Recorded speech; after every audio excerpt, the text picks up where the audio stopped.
Well, I got the wrong shot here because I forgot we have a guest. So hold on. There we go. That's better. Hello, everybody. Welcome to the show. We are pre-show now. We're not live. This is pre-live, not live. You can tell because I'm not drinking yet.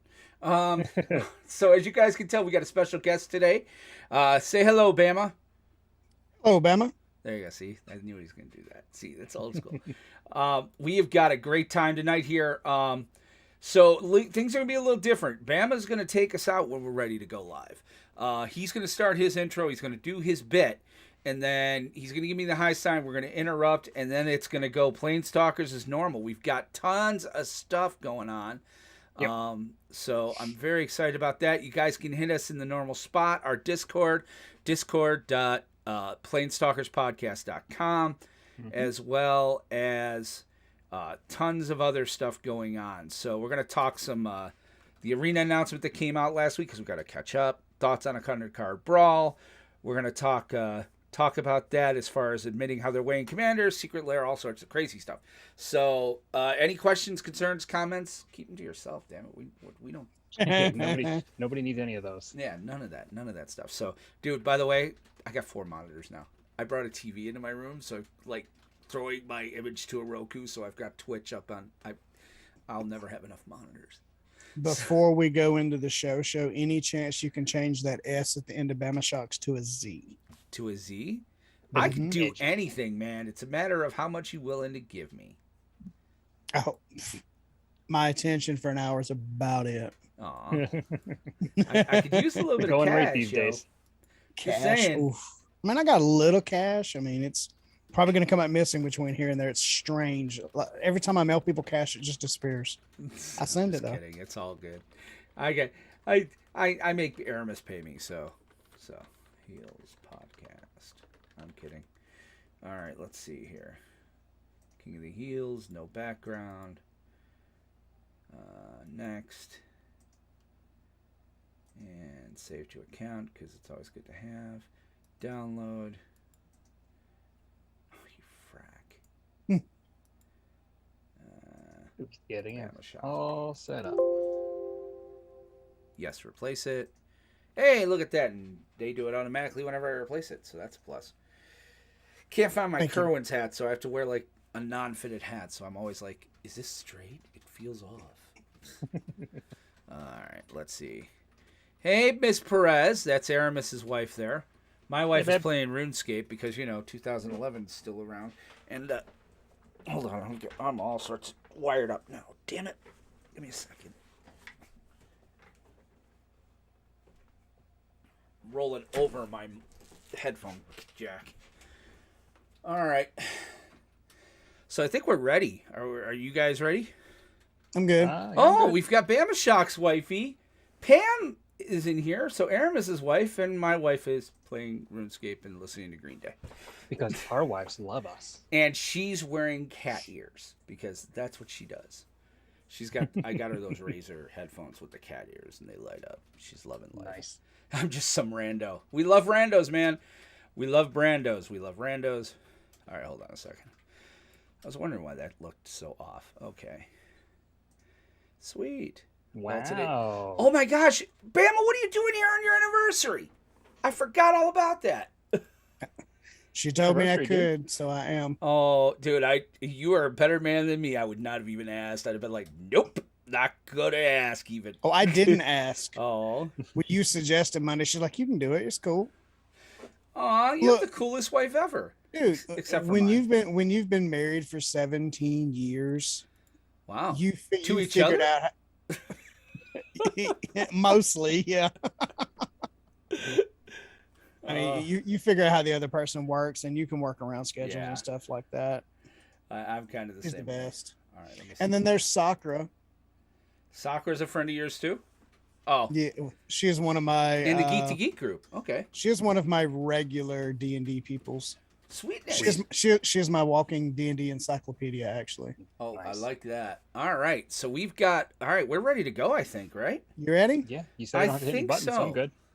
Yeah, you don't have to hit a button. I'm literally going to do all the counting down and hitting a button. But now with Are you watching monitors, for the wave? I can't. Watching for the wave? Yeah, I'm going to watch for the wave, but not until I find my freaking cursor. Because 4 monitors, there's a problem. You can't find your damn cursor. Yeah. All right, let's see. I love having me too. Oh, that could go to a really dark place. All right, Aramis, hold on. One last thing. Aramis, can you do me a favor? Either move right or I have to reposition you. Nope, move left. You're my left. My right, your left. There you go. Yeah. All right, just so I can keep you a little bit centered in the shot. All right, here we go. Then I'm going to start the recording now. All right. 3, 2, 1. Good evening and welcome to King of the Hill. I am your dungeon master, Bama Shocks. He wasn't watching for the wave, I swear. What's that? For the wave. The wave already happened. Oh, that was a wave? I said a wave. You did like a shotgun. How do I? Oh, that's perfect. You know what? Watch this. Never happened. Oh. Start over. Yes, exactly. So, it's very, this is definitely why I have do it live. I can do it live. All right. Let's try this again, shall we? 3, 2, 1. Good evening and welcome to King of the Hill. I am your dungeon master, Bama Shocks. No. There's 2 of us. There's 1 of you, buddy. Yeah. Sorry. Sorry about that. We're taking over your show this week. So, welcome, good evening, and this is the PlanesTalkers podcast. So we're gonna do it this way. Yeah. Fine, you win the math battle. Greetings, salutations, and welcome to the PlanesTalkers podcast, the show by casuals for casuals. I'm your host, Will Benson, joined as always by my, hey, I was all raring to go last week. You were the one that didn't want to do it, Benson, co-host Aramis Perez. Aramis, how are you, sir? Yeah, we seem to have differing memories on that. No, it was my fault. That's what I was saying. And we are also joined by our very special guest, Mr. Bama Shocks from the King of the Hills podcast. Say hello, sir. Hello, everybody in the PlanesTalkers podcast community. Awesome. So let's get right into that. All right, for those of you who are new to the show, or I think Bam might be throwing this out on his, we're a Magic the Gathering podcast, so our show's kind of built around a Magic the Gathering turn. So we're in untap, upkeep, and draw right now. And so before we begin even any of that, what we'd like to do is we want to remind you guys that this episode and every episode of the PlanesTalkers podcast is sponsored by Kerwin's Game Store. Kerwin's Game Store is New York State's premier source for collectible card games, tabletop games, miniatures, comic books, retro video games, and toys, with their clean, open gaming areas available to everyone at no charge starting next week. Kerwin's provides a fun and inviting atmosphere for new and experienced gamers alike, as well as one of the best retail experiences in New York you'll ever find. With locations in both Catskill, New York, and on the second floor of the Poughkeepsie Galleria, Kerwin's Game Store is the absolute best place in gaming. Now, they have a wonderful website. It is streamlined. It's working like a champ. KGS Online. That's KiteGoSamuelOnline.com. And if you go there, and when you check out, you can get 5% off your online order when you use the promo code PlanesTalkers at checkout. We like you to do that, too, because it lets them know you're with us. If you go to the actual store, make sure you tell them that you heard about the store through us. We love it when that happens. We also want to take a second. You know what? I'm going to just give you guys some information. We've changed the name of our levels, of our patrons, because y'all got crazy. We got some crazy folks here. I'm loving it, and I'm thankful. We're very thankful, but we want to so we are going to we've made our Patreon much more like card levels. So we have an uncommon tier, which is, our basic tier. We have a rare level patron. We have a mythic rare patrons, and then we have booster box producer level patrons. So we want to recognize everyone above rare. So Steve, Spencer, Chiba Tank, Nurse Gamer VJ, Bell, Major McFallon, Josh, Jonathan, George, David, Anthony, and my favorite name, Dragon D's Nuts. We also want to thank you for that. We also want to shout out our mythic rare patrons, Ian and Johnny, and our brand new booster box producer level patron. This man is a producer. His name's Jamie, and he's giving us $20 a month. So that's it. He's a producer. We're gonna be changing. He gets the right to change our wallpaper, like our green screen backgrounds and stuff, so long as it's somewhat, not infringing on SFW. copyright, or it's not anybody's Totally has boobs. to be safe for work and such. So, but we just got to thank you guys, because I can't say it enough. You guys help us out in so many ways. We're going to be working with our higher level patrons to kind of rejigger some of the things we give you, because we have always been a $5 and a $10 tier, and you guys have gone to 20. So, or no, we'd always been a 1 and a 5, and you guys have gone to 10 and 20. So Aramis and I got to figure out what the heck we're going to do with that. So we want to thank you. But one thing all of our patrons get is a chance to play with us on our Wednesday Commander Craft broadcast. Now, we do have our 4 for this week. We can fit one more in for the second game if somebody wants to. Just go to patreon.com/PlanesTalkers. You can find out more info there. Or just go to our discord.planestalkerspodcast.com to find out about getting in on that. So with that, I want to say welcome to you, Bama Shocks. How are you, sir? Doing outstanding, Will. How about yourself? Wonderful, wonderful. And I'm in Untap, and part of Untap is I untap. So I am untapping. I love this beer. Greenpoint Beer and Ale Company makes a White Boy Summer double dry hopped IPA. And it's got a picture of Brett Kavanaugh, the guy who's like molesting kids for the Republicans, Ted Cruz. It's classic, but it's, so I'm going to give this a shot. Aramis, how the hell are you, sir? I am doing fantastic. It's a somewhat stormy Monday night here on the Eastern Seaboard.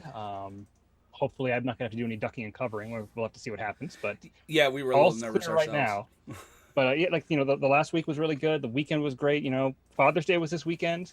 So I got some extra fun to go do a bit of a shopping spree at Kerwin's. # sponsored.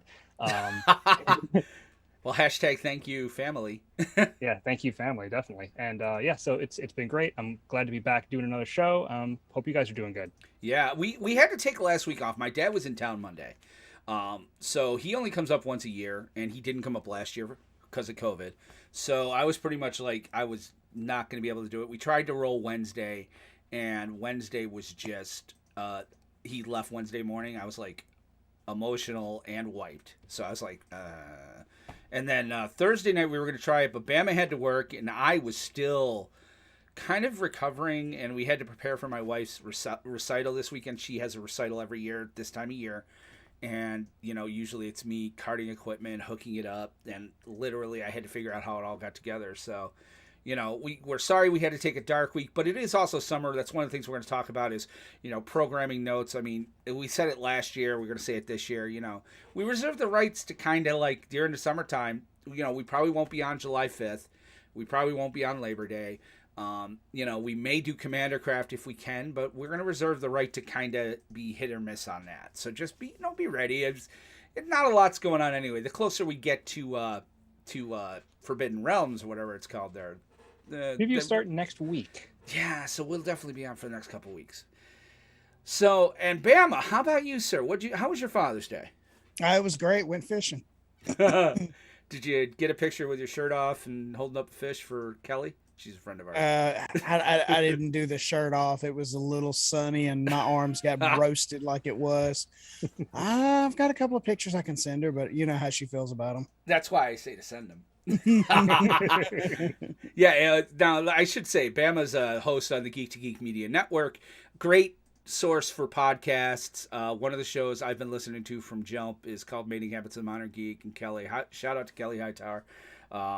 Great show, great stuff. They got a lot of great stuff over there. It's what's the website for that again? geek2geekmedianetworks.com, isn't it, or something? It's geek2geekmedia.com. Yeah. Right. So check that out. There's a ton of stuff there. Discord's great. A lot of people in there and having a good old time. So let's go into upkeep here. Yeah, untap upkeep. Yeah, that's how the game works. Yeah.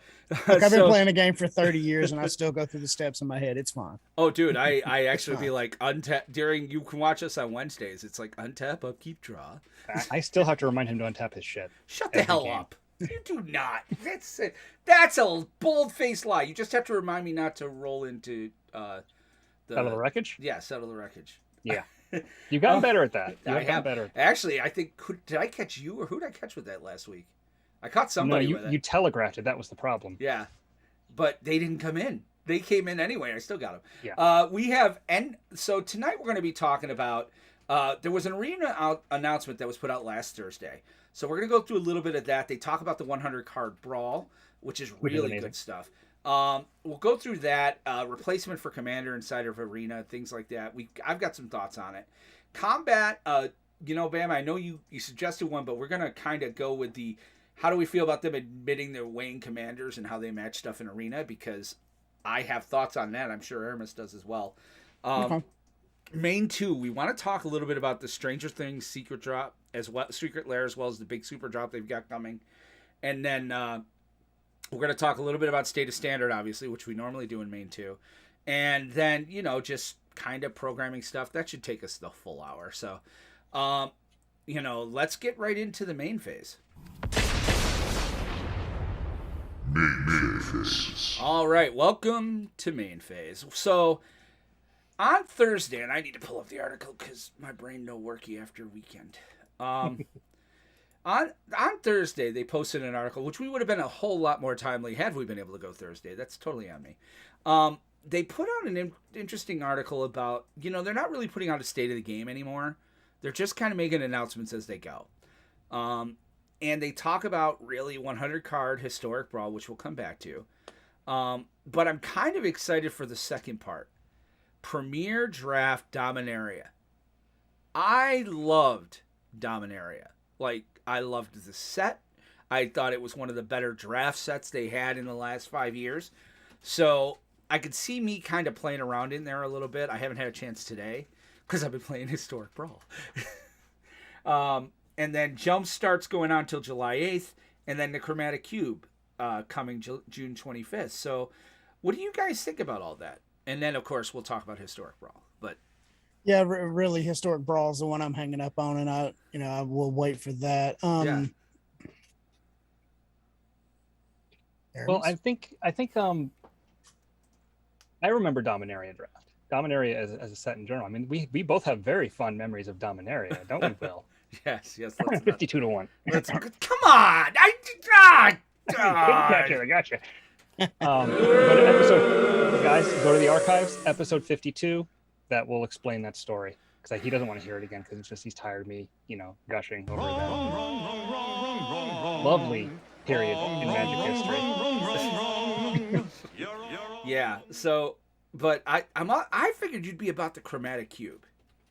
I am interested in the Chromatic Cube. The problem is that I haven't had as much time lately to play draft events, because it takes a little time with in-person drafts to actually do the draft and then play.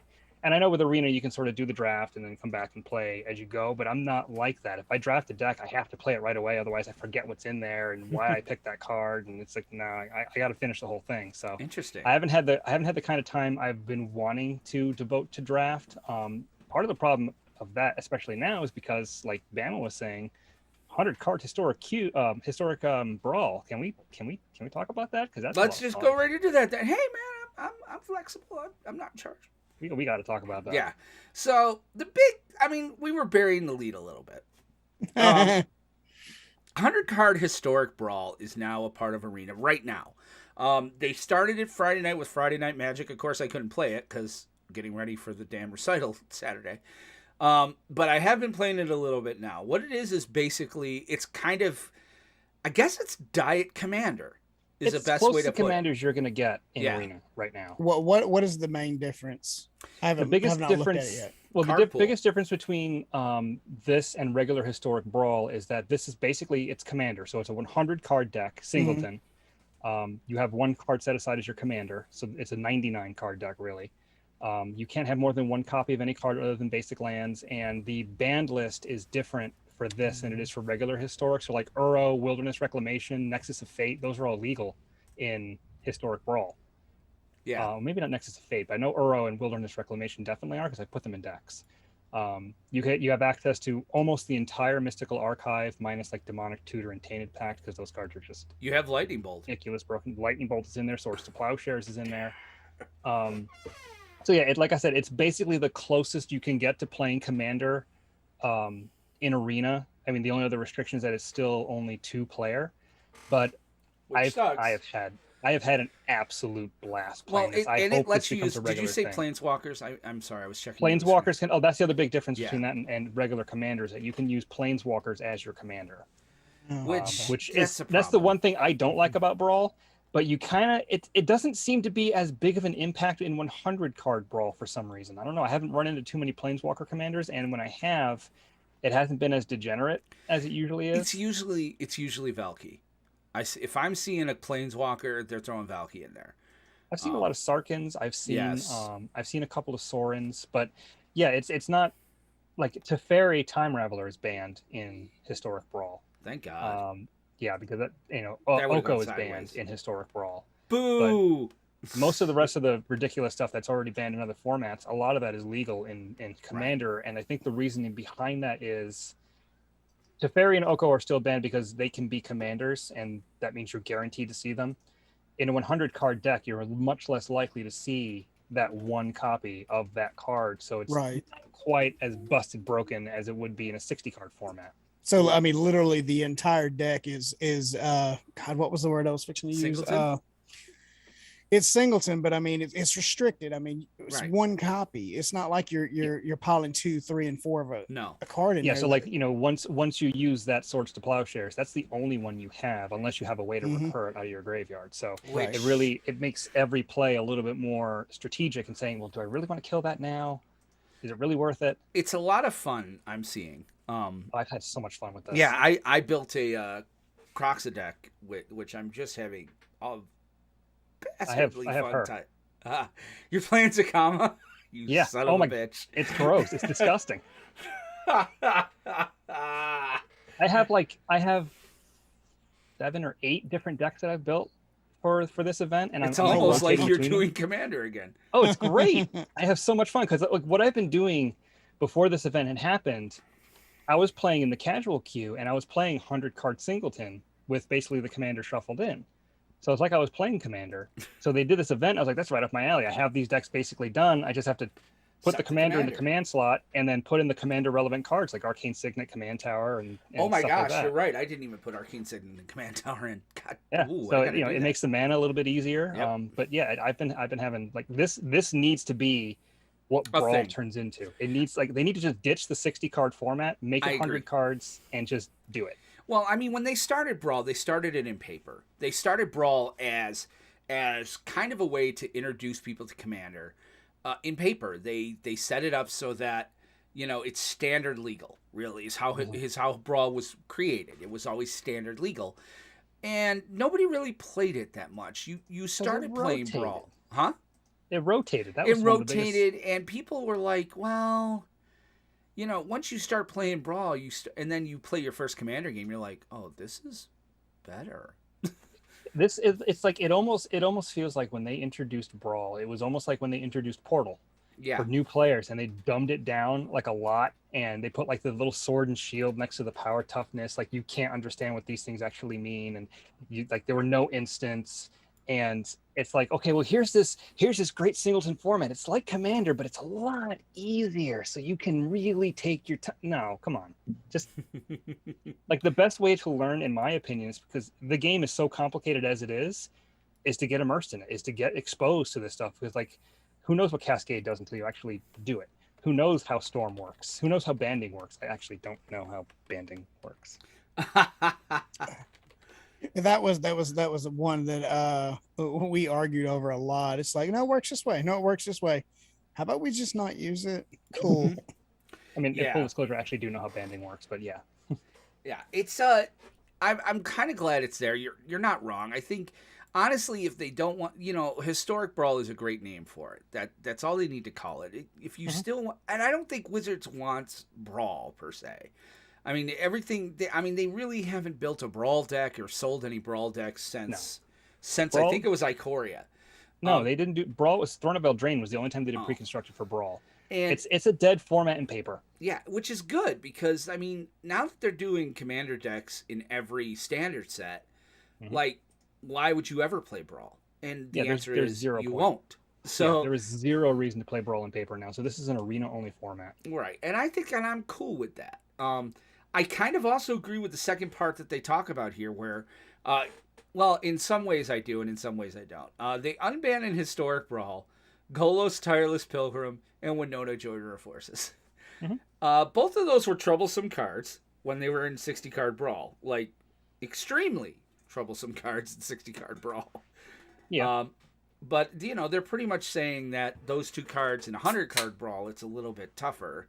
I'm not sure how I feel about Winota. I think Winota is still, you know. Well, I think it's the same. It's the same sort of reasoning as to why some of the cards that were banned in regular Brawl or regular Historic Brawl aren't banned here, and that's because, again, and you know, yes, they're your commanders, but because it's 100 cards, the statistical probabilities of you getting the quote unquote nut draw drops quite a bit.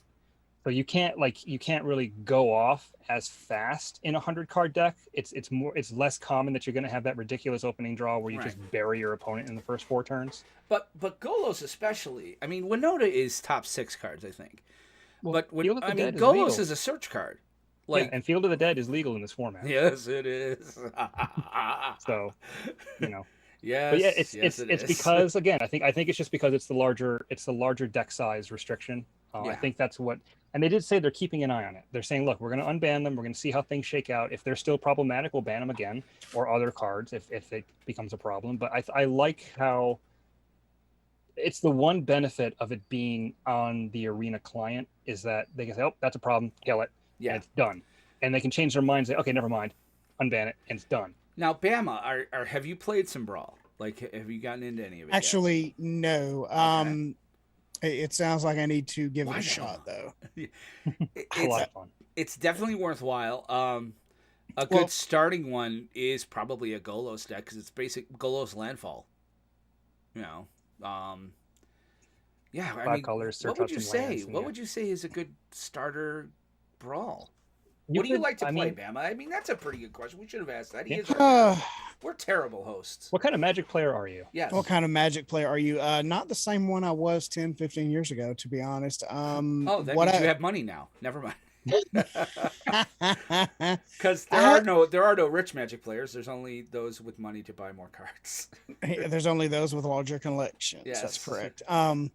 No, on Arena, I have been playing a lot of Life Gain, just comboing off Righteous Valkyrie, and even without Hollowed Priest, I still have a lot of fun with that.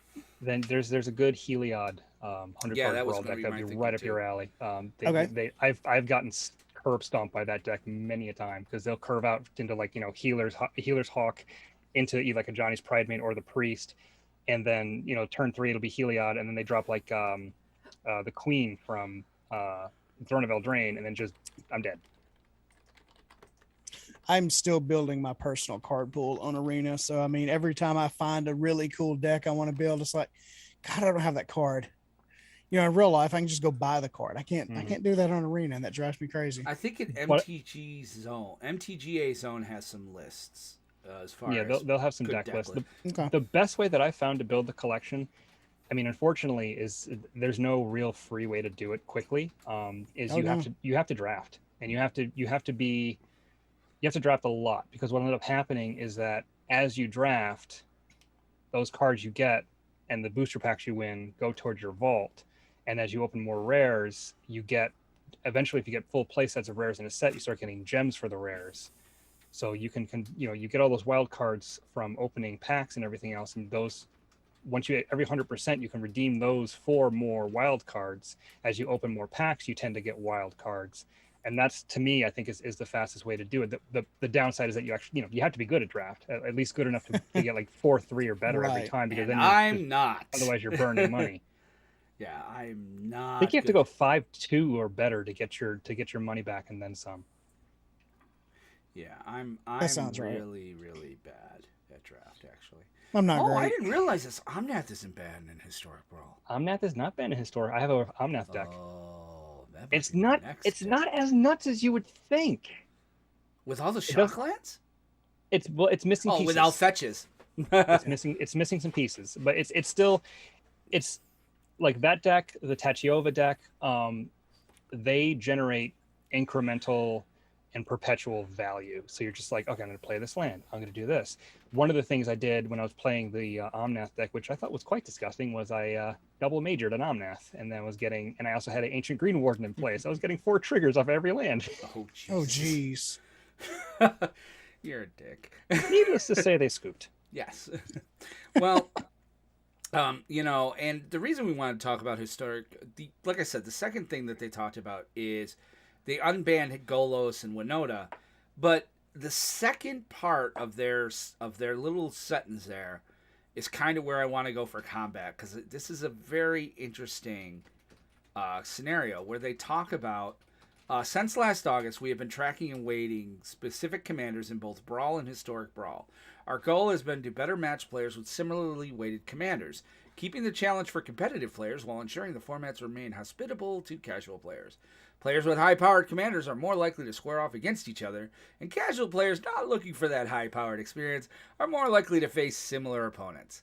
This has been largely successful with this system in place. We are now more likely to use weighting rather than banning as a tool for managing very powerful commanders. That is going to bring us to combat, because I got thoughts. So let's go to combat. Combat phase. All right. So with that, there's a lot to unpack there. Oh yeah. And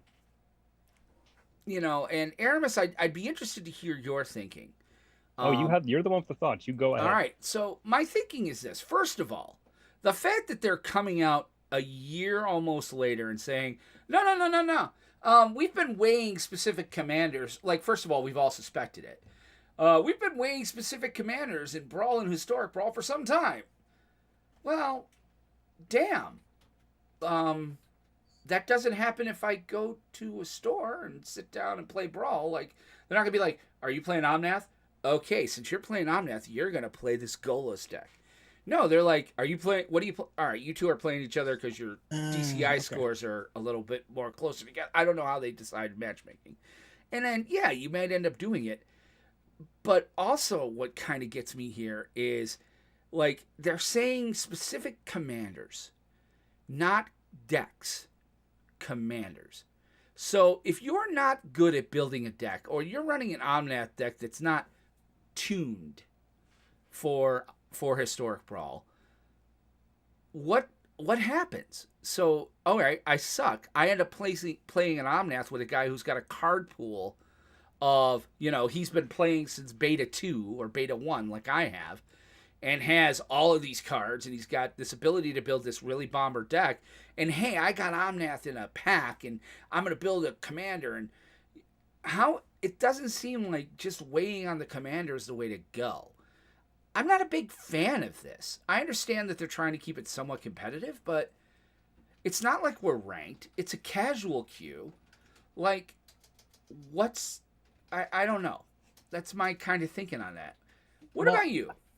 I think here's my thought. I think I'm wondering if maybe they chose poor language, because remember, this is Wizards we're talking about here. No shit. They're raise a valid always, point, sir. They're it's not almost alwast like you've done this known before. for saying exactly what they mean.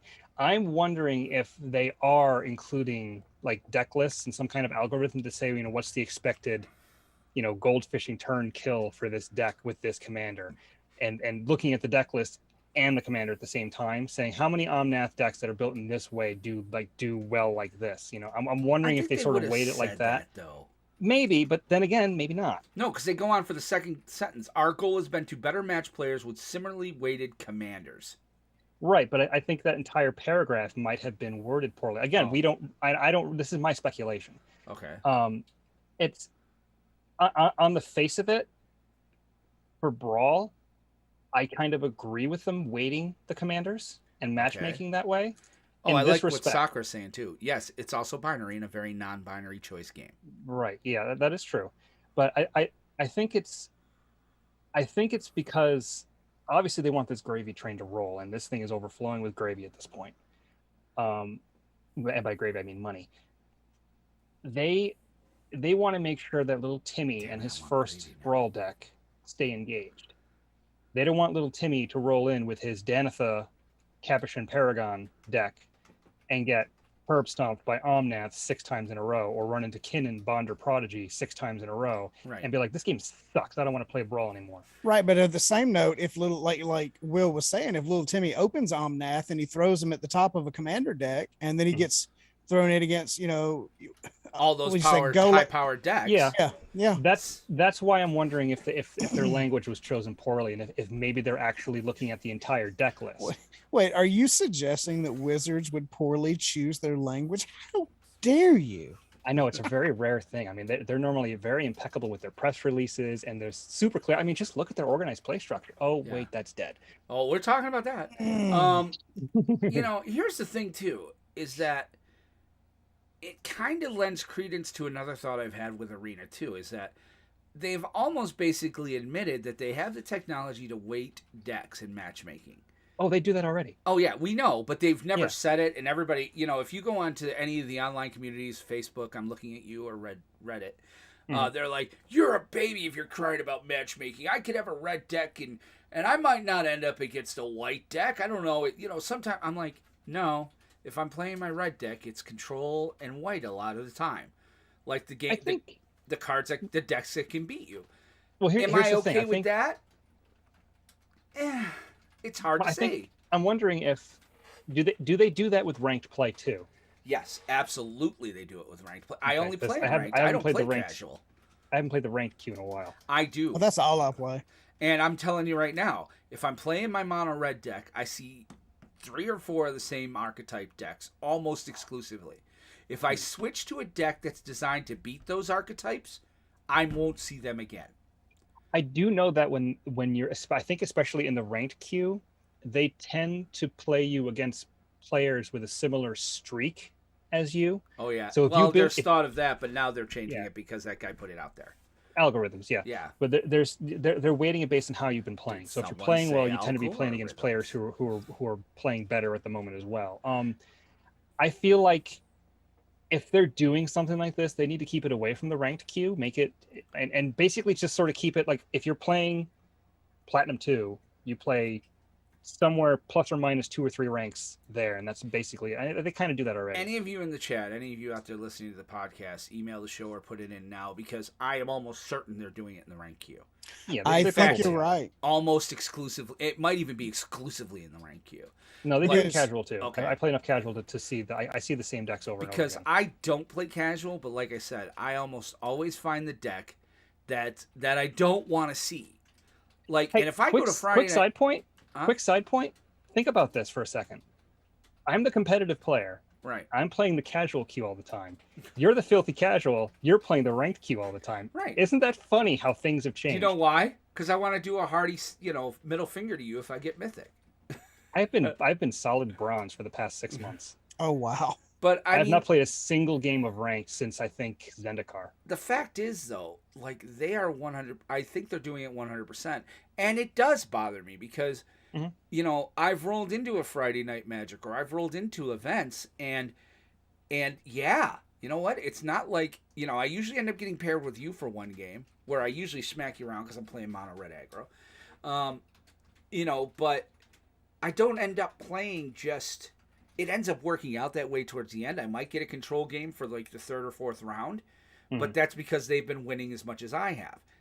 It's one thing if it works out that way, right? But I don't think it does. Like, I don't see a lot of rogues anymore. Why? Because mono red beats the shit out of rogues.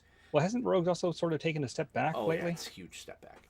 But I think in the end, though, I think if they're doing, we'll keep it hypothetical, even though we know it's not. But if they're doing this, they need to keep it in casual, and they won't. Only for the reason of to keep the newer players engaged, if they want to keep them engaged.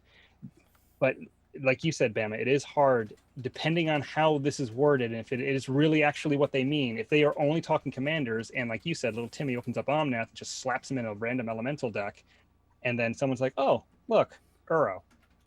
Right. Yeah. But, like Will was saying with his mono red, I play mono white, and I have noticed that for the past week, I'm really only seeing 2 archetypes. That is, and I don't know what the combo is mono called. Red and black? No, I never see mono red. What I see is the Scoot Swarm landfall deck. Oh yeah. I mean, I see that over and over and over again. And the other one I see a lot of is white blue control. Yep. Which is the two you don't want to see.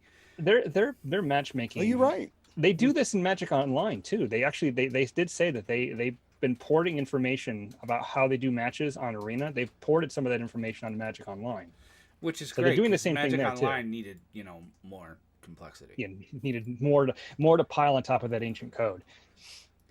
I'm surprised it holds up. So I guess I feel like this is a bad idea. I do. I think this is the way it's worded. I'm going to go with what it's worded because that's all I can do. Yeah. This is horrible. This is shitty. You know what? If you want to do that, make a ranked queue. Make historic ranked. Sure. Make it a part of the ranked queue. Make it mean that you can go up. Then all day long. Because again, I understand why they matchmake. You can't have everybody go mythic. I get that.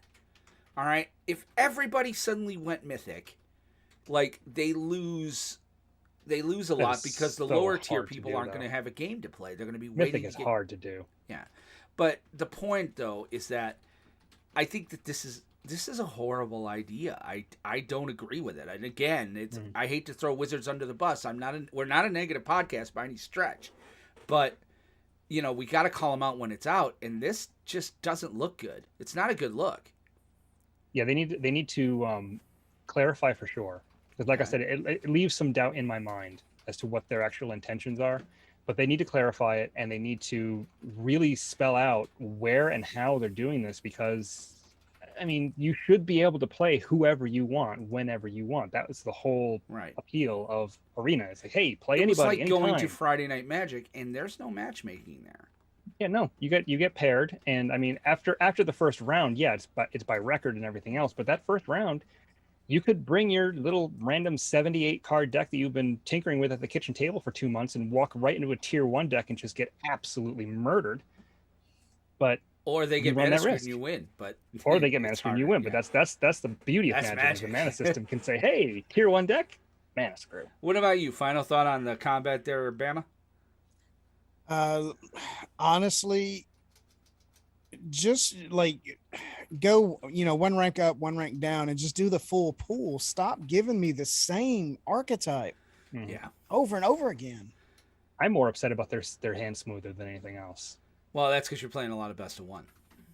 Yeah, I hate the hand smoother so much. Yeah. It's like, listen, seriously, just give me a hand, and I will decide whether or not I want to keep it. And I'm going to put this out there right now. 2-land keep? I don't think it's limited to just best of one.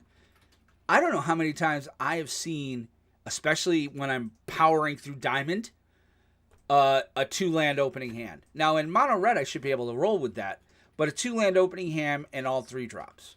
So I mulligan, because I'm not an idiot, and I know I'm never, ever going to see a land again, and I get 1 land, or no land, or 6 lands. It's like, what the absolute... I get randomness, I get it, but what the absolute fuck? And there's the explicit tag. But the old 2-land keep on Arena. You never see the third Bama, land. this is a very solid rule of thumb to go by. You draw 2 lands, mulligan. Seriously. You will never think about it. How many times have you had 2 lands in your hand?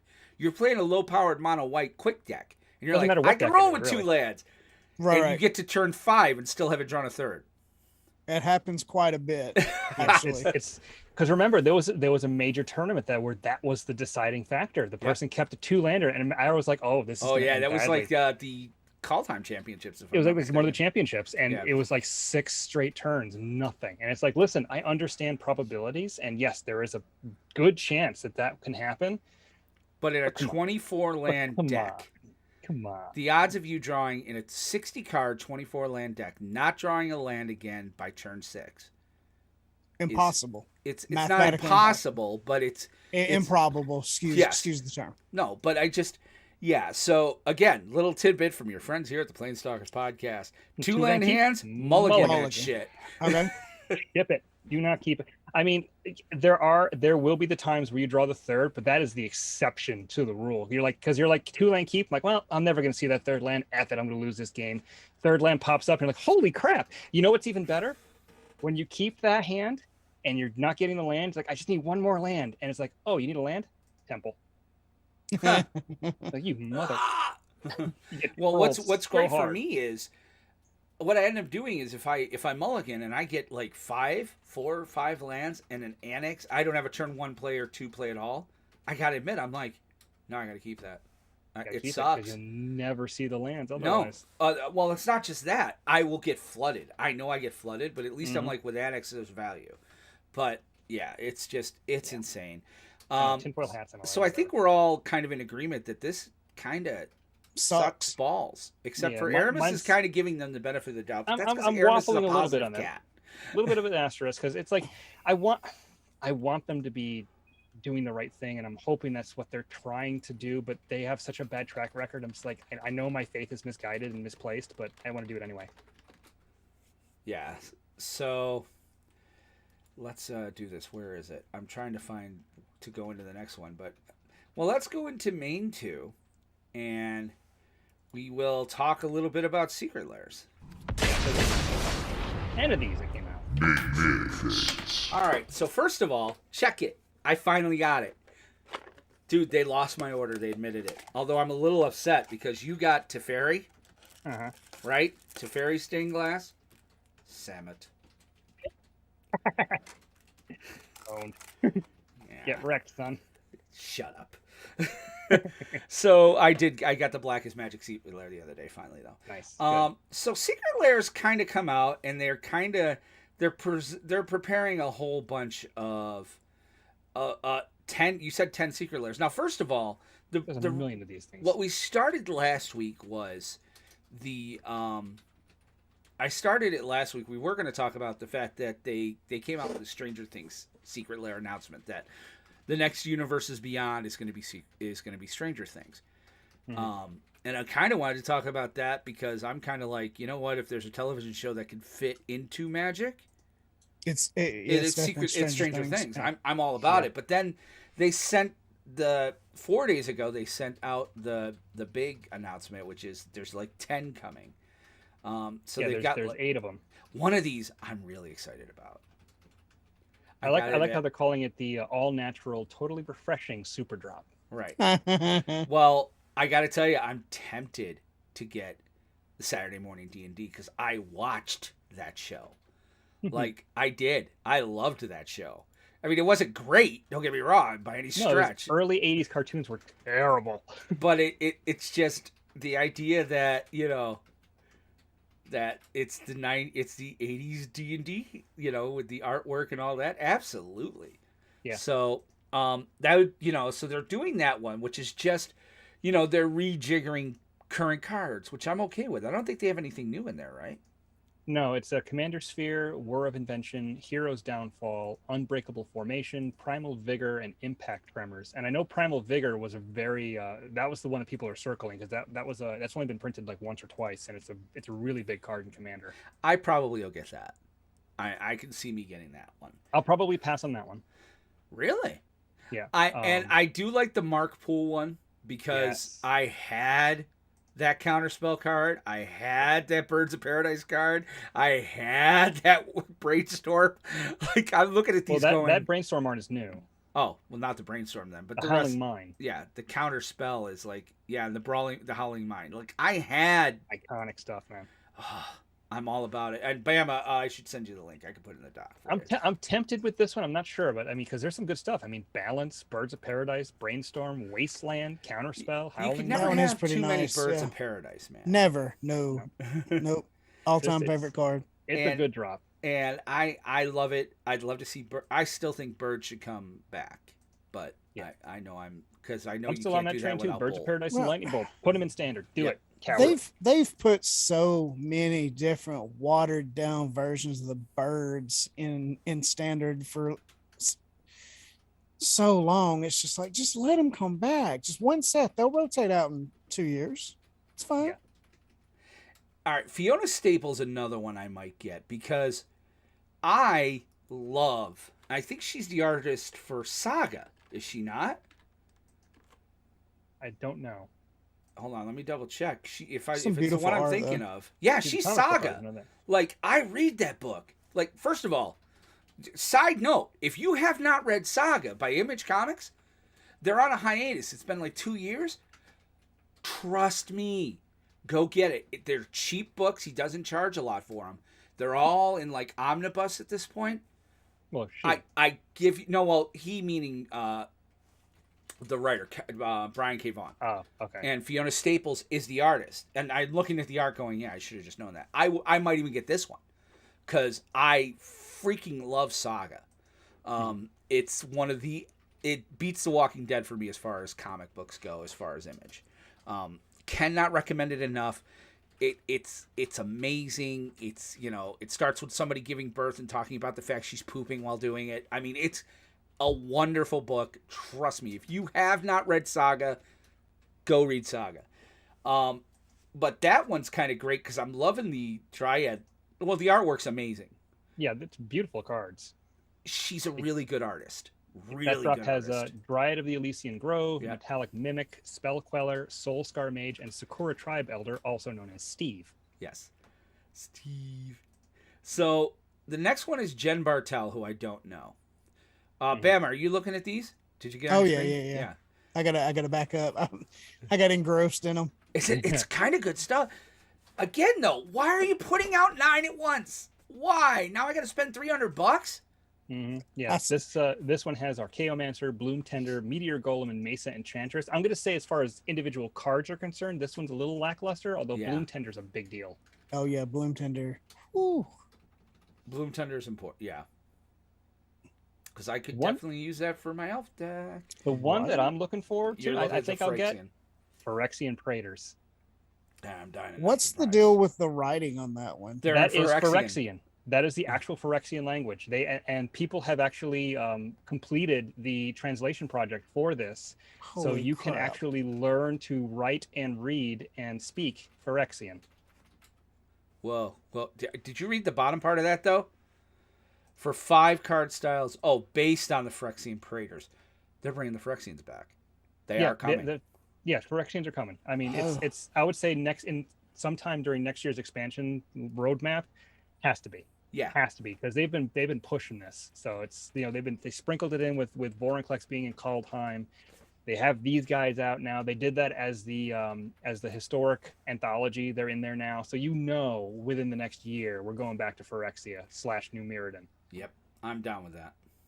And it's just I love these I love it that they're in Phyrexia. 29, I'm just doing math in my head right now. 29, 30. Well, there's $100 right there. 120 is what I'm looking at spending so far. Great. Awesome. Who needs money?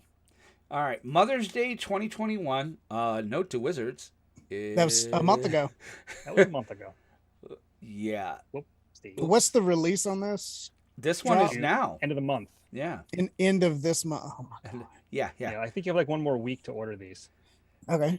I think. So it's Maybe Mother of more. Runes, Mother of Times Runes. 4. It's 4 different Mother of Runes. Yes, it's all art for 4 different And one of them, times. the one thing about it that is kind of cool is Rebecca Guay Mhm. is the artist on one of them. Her Yeah. daughter is the artist on another one. I think it's Elliot Mitchell. That's cool. Here's the thing. Elliot Mitchell, yeah. They're working so hard on Commander, though.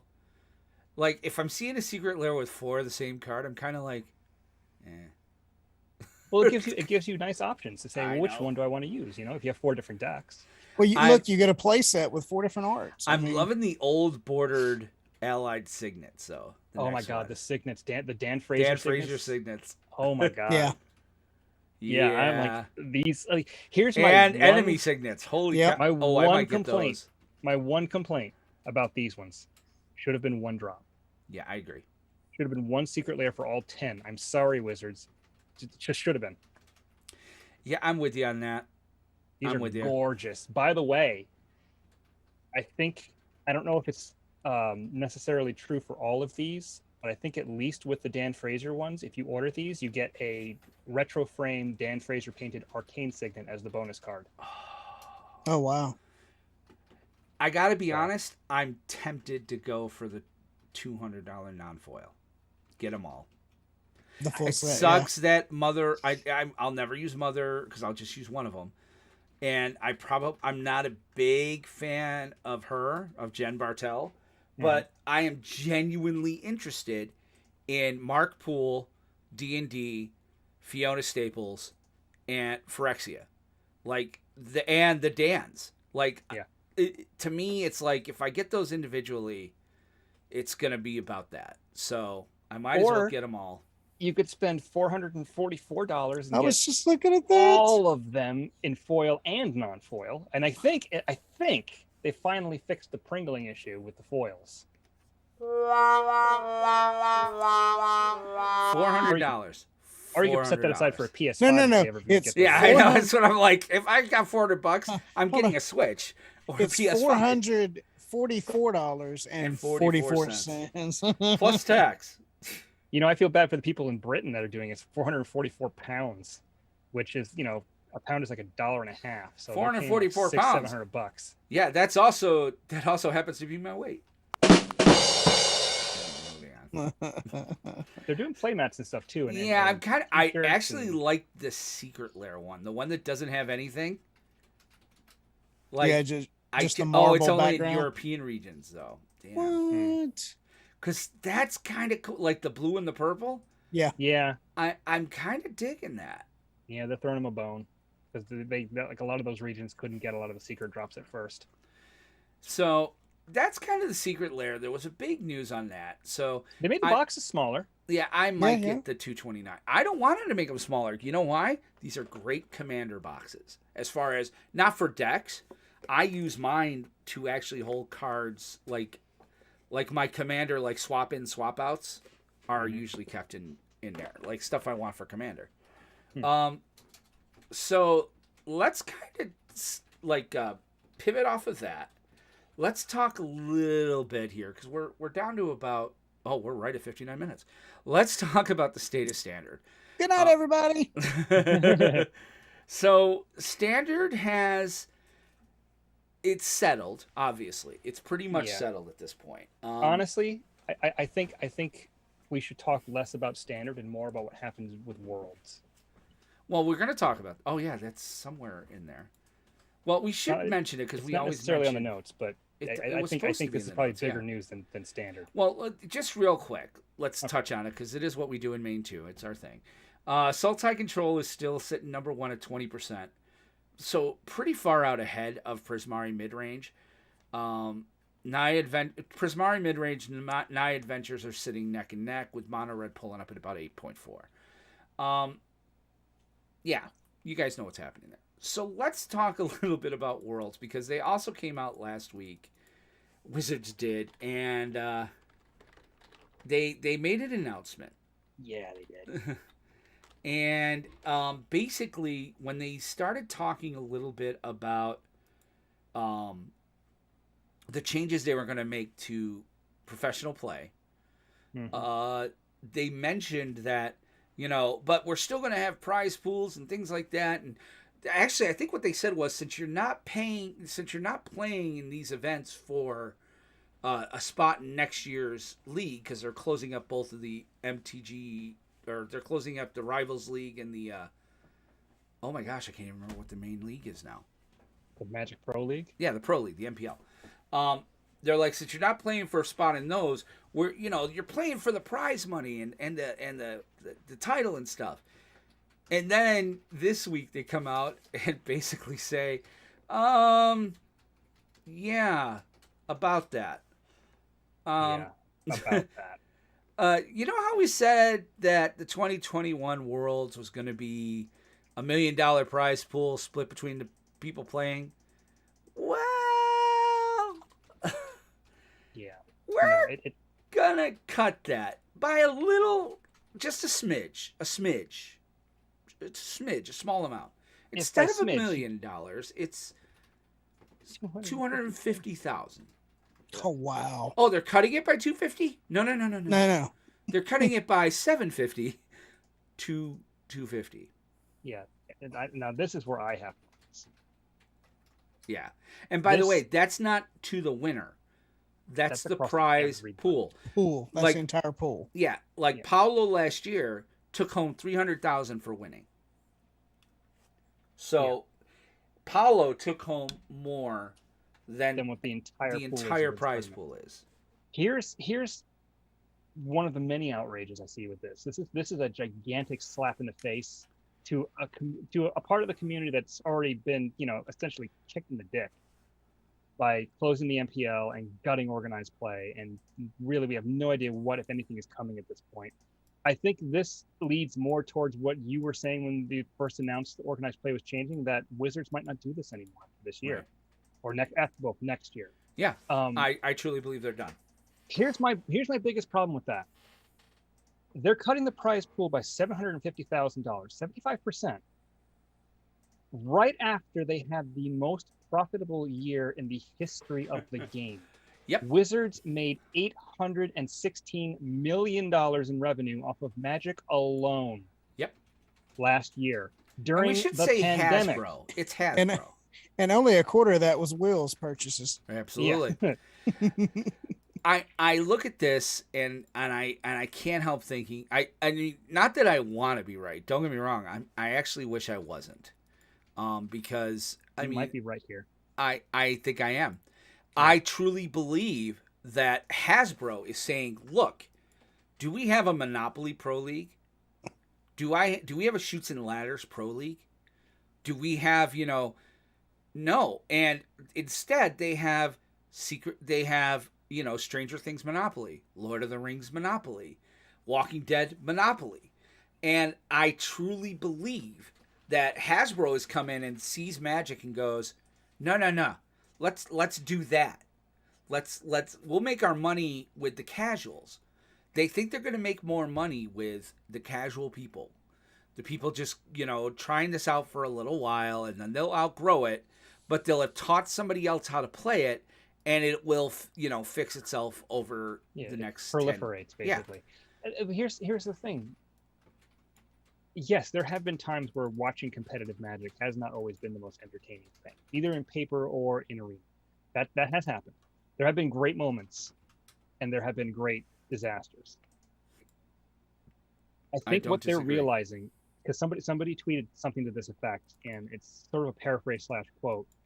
Wizards / Hasbro realized that content creators and streamers like Crokies or Numat the Numbing or the Amazonian, they make their money off of streaming and producing content. Wizards doesn't pay them a dime, yet they reach a wider audience than the Pro Tour broadcasts ever did. So why would they put out money to pay pros or to pay anybody really for competitive Magic when they're promoting the brand for them? So they're basically washing their hands of competitive play and saying, listen, you want to have tournaments? Star City Games has a good circuit. Channel Fireball, I'm pretty sure, is going to have something going on at some point. Local stores will have their thing. And, we might throw some better price support their way. But as far as paying people $50,000, $100,000 to win a tournament, nah, probably not anymore after the next year. And I hate that. Not necessarily that you're right, Will. I hate that it has gotten to this point where, this looks like the final nail in the coffin on Magic, on competitive Magic. Because I remember back in the 90s when Magic was being played on ESPN2, and that was going to be the big thing. And I remember trying to, oh crap, do I have a blank tape to record the Pro Tour? And now it's like, oh, everything's an arena. I mean, yeah, pandemic and everything, but everything's an arena. And here's the thing. I don't like necessarily being right about this. I mean, I like being right. Don't get me wrong. Yeah, this is one of those things you hate being right about. Yeah, it's not a scary thing. It's obvious.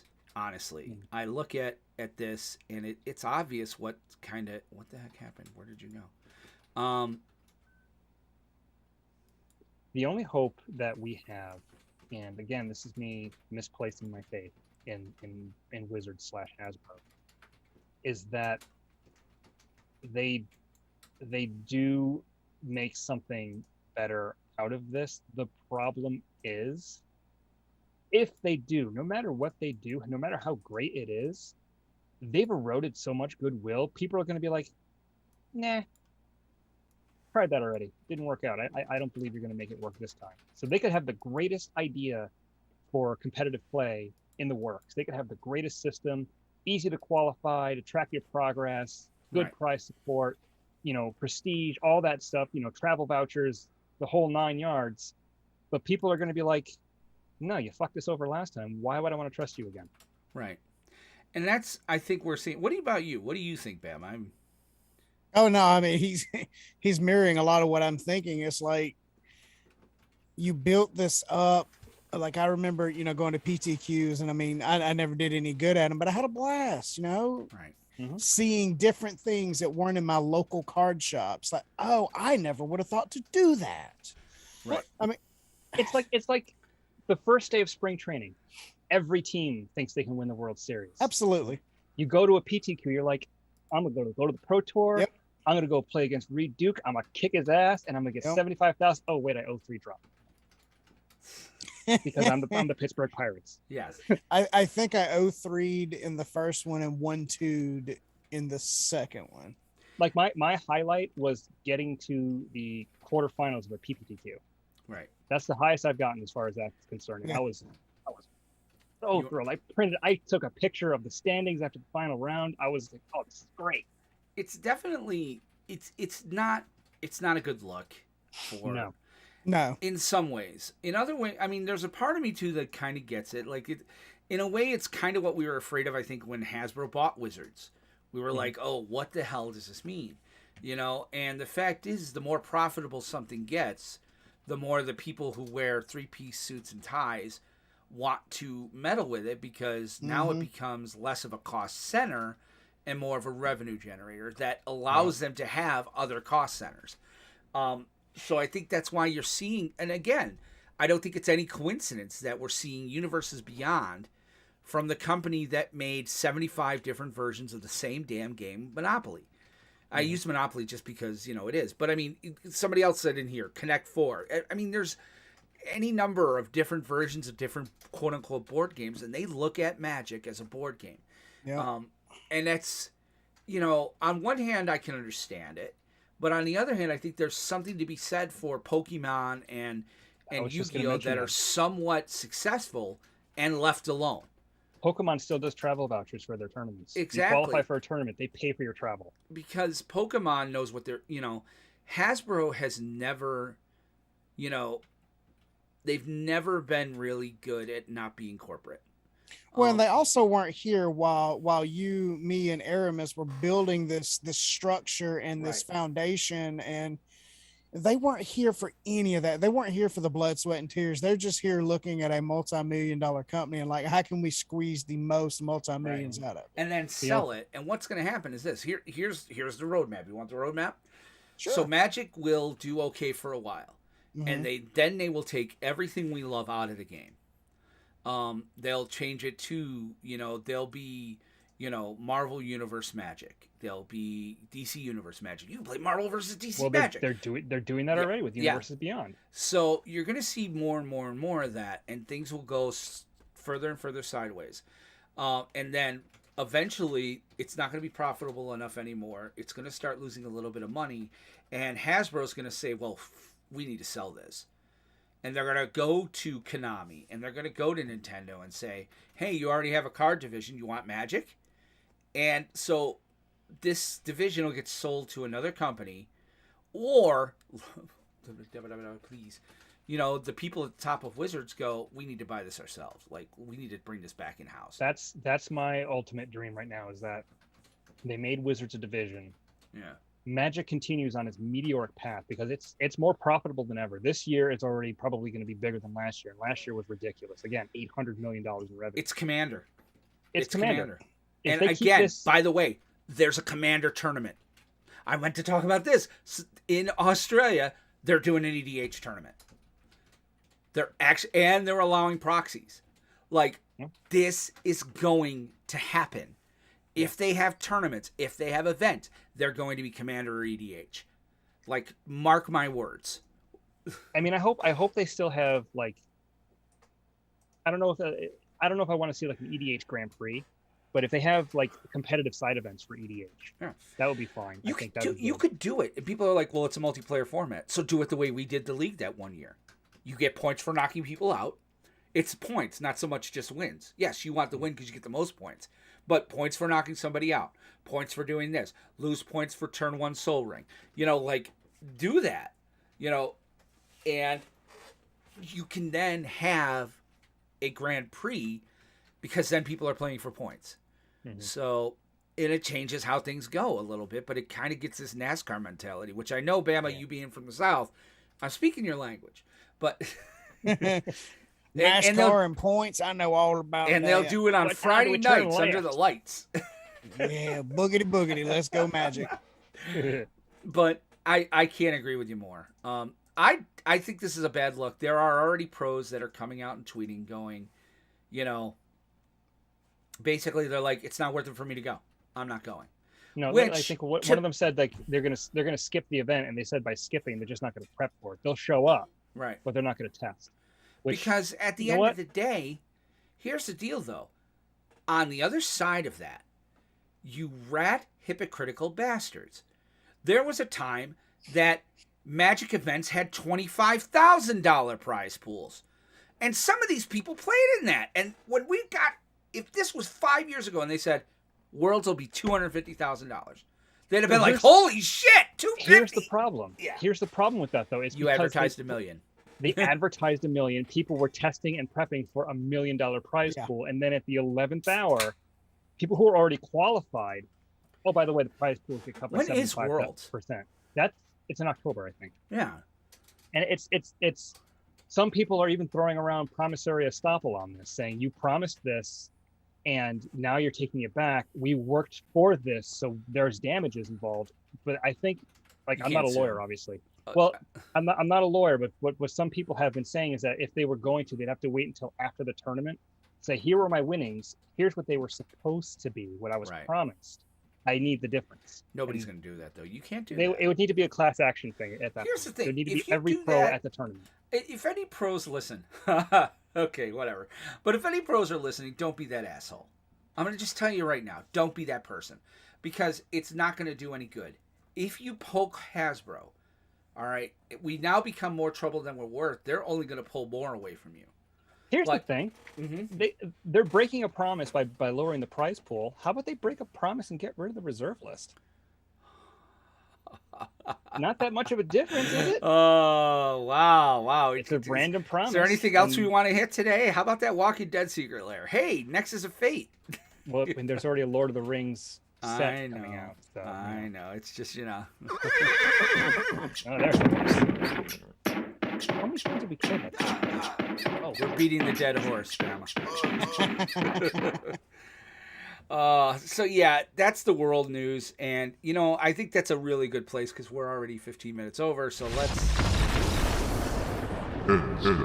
I knew we'd get here. So, as Aramis and I are wrapping up, we're rolling up our playmats, putting our cards back in their boxes, taking the pizza box over to the trash because damn it, your mother still doesn't work in this game store. Hey, I said game store, not video store this week. We want to remind you guys we do have a Twitch channel where we stream all sorts of content. So look up the PlanesTalkers podcast channel on Twitch. Our handle there. Wow, that's redundant. Yeah, just look up PlanesTalkers podcast on Twitch. You can follow me on Twitch at Mindcrime73, where I've started playing DC Universe Online again pretty regularly. And I think I'm going to start streaming Minecraft again because they've done the cave update, and I have a back cave I'm building. Nice. Oh, yeah. Well, it's my son's world, and yeah, I'm just having a blast with it. So check it out there, Mindcrime73, but our main channel is PlanesTalkers Podcast. What about you, Bama? Why don't you give yourself a shout out? I can be found 4 days a week, twitch.tv/BamaShocks, where we do our Dungeons and Dragons live plays. Saturdays, Sundays, Wednesdays, and Thursdays. Yes. And, all right. And Aramis? Sunday. Sunday. Still just $5. Anyway, if you'd rather interact with the show in a more real-time fashion, we have a very active and very awesome Discord community, if I do say so myself. You can join our Discord. You go to discord.planestalkerspodcast.com, and yeah, you can chat with us. You can chat with any of the people that are there. That's where you can hook up with us to get to Commander Craft. So great spot to go, discord.planestalkerspodcast.com. If you'd rather go to Twitter and see what we're up to there, we usually tweet when we're going live. We might tweet something else randomly if it, tickles a pickle in that sort of way. Oh dear. You can find us at PlanesTalkerPod on Twitter. And I have a personal Twitter. It's at WR Benson. Now, I really don't tweet all that much there. I'm really there just to follow my favorite president and yours, Donald J. Trump. But, he's not on there anymore, so I don't really post that often. But, of course, you can always follow us on Facebook. Just go to facebook.com/PlanesTalker. Like and follow our page there. And don't forget, we do have a playcast that we do on Wednesdays. By the way, guys, I'm kidding about the Trump thing. We do a playcast on Wednesdays where we play Paper Commander live. It's our Commander Craft. So tune into any of our channels on Wednesdays around 7 Eastern. We play with 2 listeners, maybe 3 if we get a second game going and somebody's on standby. Unfortunately, Bama is always doing his stuff, but I'm bound and determined to get him in one week because I think he'd have a good time with us. But that's Commander Craft, and like I said, Wednesday nights. Yep. And finally, you can send us emails if you have a question about the show, maybe a suggestion about something for a topic later on, or anything at all. There's 3 different email addresses that you can send to us, and I'm going to get this in quick because it's starting to get nasty out there. Oh, is it? Yeah. So the first address goes to both of us. It's podcast@planestalkerspodcast.com. If you want to email Will directly, his email address is will@planestalkerspodcast.com. If you want to email me, my email address is Aramis, ARAM as in Michael, I S as in Sam, @planestalkerspodcast.com. And if you can, leave us an iTunes review.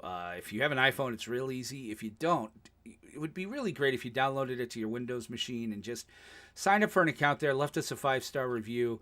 And don't forget to end the review with, also, Will has an epic beard, because it always makes me feel good. And I show it to my wife, who hates the beard.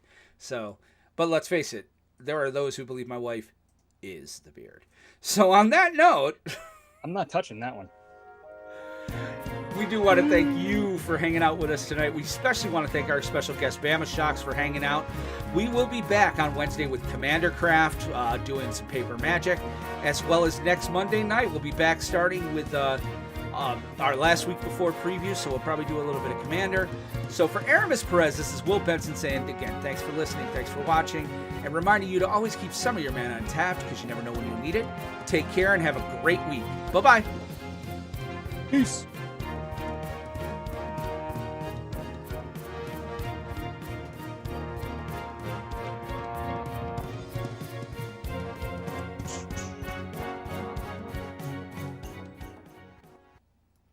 And I've stopped recording. All right. Yeah, I think it got We're really in post-show. loud outside all of a sudden. Oh, did it really? Yeah, we had one boomer here. So yeah, the line has hold just on. hit us. So we're in video mode now. So oh yeah, that's I what may I'm talking about. I may need to bounce.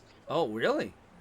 I don't Do know, you lose it's getting internet kinda- out there? And yeah, because I mean we don't have to download anything. I did a Not so much that, it's download. just- We did it on this. I mean I'll grab the audio from it. It might be raining sideways outside. I'm not sure. Yeah, we almost had a tornado here, dude. It was pretty rough. Yeah. So Sakura, man, hung out with us. He's one of yours, right, Bam? She's one of yours. Yeah. Oh Wow. God! Oh, you had one misgendered. shot at it and you blew it. Soccer, my sincerest apologies for the incompetence of my co-host. Oh, that's a drop I've got to get. You had one chance and you blew it. You blew it. Do it live! I can do it live! Still great. But yeah, dude, thanks for hanging, man. This was a lot of fun. Yeah, this was. I appreciate you having me. Oh, anytime, man. It's nice to have a third opinion. Usually, Aramis, everybody knows where Aramis and I sit. So quick question. Yeah. Any experience with Dungeons and Dragons? Yes. I haven't played in, well, I mean, honestly 20 years, but I used to play in high school all the time. Yeah, and I've played a little bit recently, but I haven't DM'd in forever. My son keeps trying to get me to, and I'm like, I've been trying to get back into it, but just never found the time. I do. I even have a few characters already rolled up in D&D Beyond. So. Sure would be a shame if I rolled up a new one sometime, huh? Hey, I'm down, man. We could Let me know. I'll try to figure something out. Soccer, I have over 40. I think she's currently live in 40 campaigns. No, I think she's in eight D&D campaigns and 1 hero campaign. How the heck? By the way, when is the GURPS campaign ending? Yeah, Aramis, if you haven't, look up As the Dice Roll. Spoilers! It ended 3 months ago. Did it really? Don't tell anybody. No. Oh, okay. No, we just went through an interesting arc, and we're fixing to come out of it. I'm not sure how it's going to go. I can't believe you're still alive. They keep trying to kill you. They're like, dude, this thing, they keep walking in on him, and he's been injured in some, like the first like third of it or whatever. I think he's been injured like almost to death twice through no combat, no fault of his own. Literally, a bug came out of nowhere and grabbed him, and he zapped himself inside the engine room. Like, I was like, that just sucks. Well, I won't spoil it for you, but some worse ones are coming for me. Oh, jeez. And these are actually because I rolled badly. I'm still shipping the three-way between you, the captain, and the cat lady. So, Did you hear Friday's episode? Yes, I did. Where he made his character turn. Yes, I like that. By the way, I thought it was classic. Yeah. Yeah, Aramis, look up As the Dice Roll on the podcast. I know you don't leave your house. Like, I spend 45 minutes a day one way in the car, so an hour and a half. I listen to podcasts all week. Yeah, I work from home, so Yeah. I don't have a commute. Oh, and by the way, it's not Facebook official yet, Benson. Yeah. You're My getting wife got a new married? job. No, Huh? my wife got a new job. Congrats. Where? Not she didn't go back. Full time work from home. Oh, sweet. Nice. Not Glenmont. Yay. No, I mean, Nope, we love you, Glenmont. a, Don't get me wrong. That was a great job. it's for a Dutch HR company. Oh wow. So yeah, she starts on Monday. That's amazing, dude. Congratulations. I wouldn't say Yeah. a word. You know me. I Yeah, don't post yeah, much on that's- Facebook these days. It's pretty much been like Well, social it's media one is pretty thing after toxic. another with me this, with Dad home and then the recital. It was just like, I'm just looking forward to kind of taking a small break. We are gonna now, Aramis, you know that July 20th, the week of Yeah. July 20th, I'm on vacation, so I will be out of That town. was Now, close. nothing says if Bama wants to roll with you, man. You guys want to do a show? I'd fill in. 19th, July man. 20th, my friend. July 20th. Oh shit! No, it's July 19th would be the Monday. But yeah, Yeah. you're probably still gonna have a bad week. You're right. Mm. You're right. Sorry. That is not a good week for me. No, I understand completely. I keep forgetting that. Yeah. Okay. Well, it's my anniversary, yo. Could be 2 years. Yeah. We're taking the kids away. It's also my wife's birthday. Is it really? Jeepers. Yep. And it was on her 40th that Oh. she passed. Yeah. So that's double whammy suck. Yeah. So, well, I've got everything we need, so we can probably wrap up the video portion of this. So, Sure. guys, Awesome. thank you so much for hanging. You can stay on, Pamela. We'll talk for a minute. Thank you all for hanging out. We're gonna shut down the video again Wednesday night. Commander Craft. I think it's Nurse VJ and let me check the next episode channel. Ian and Nurse VJ. So other than that, we will see you guys next week and take care. Again, Bama, thank you one more time, brother. Appreciate it. Oh, thanks for having me on. All right, we're gonna